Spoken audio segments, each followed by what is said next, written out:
กาศ FC ด้วยใจฝากเป็นเพลงไปเพื่อให้แฟนเมตตา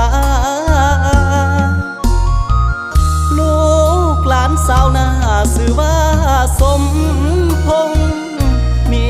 จุดประสงค์อยากมีสื่อเสียงก้องฟ้าจึงเอาเสียงเพลงบรรเลงแล้วห้องส่งมากดไลค์กดแชร์แดนหาถ้าแฟนเมตตาสิบ่ลืมบุญคุณจงสวยการุณอยู่หนุนให้ไปถึงฝั่งหากแม้นวันใดเด่นดังสิเอาหัวใจคืนมาอวยพรทุกท่าน FC กองเสียผ่านมาขอให้สมปรารถนาโหยภัยนาให้หนีไกลไกลสวยแซ่สวยไหลแน่เด้อพี่น้องย้อนว่าบ่มีเงินทองจึงได้ขอวอนแฟนหมอลำคนจนคนนี้สิทำคะแนนไปอยู่ในใจแฟนอยู่ทุกทั่วแดนสวยเสียแน่เด้อ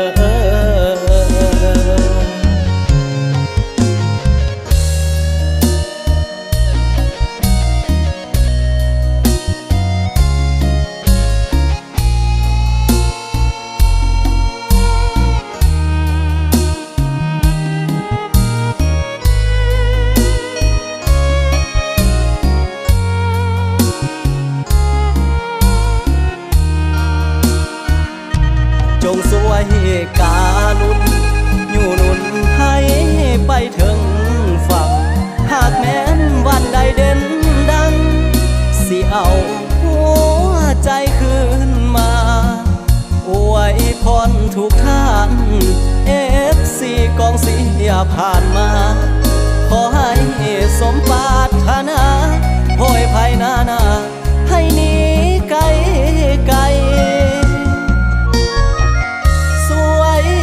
สวยไหลแน่เด้อพี่น้องย้อนว่าบ่มีเงินทองจึงได้ขอวอนแฟนหมอลำคนจนคนนี้สิทำคะแนนไปอยู่ในใจแฟนอยู่ทุกทั่วแดนสวยเสีย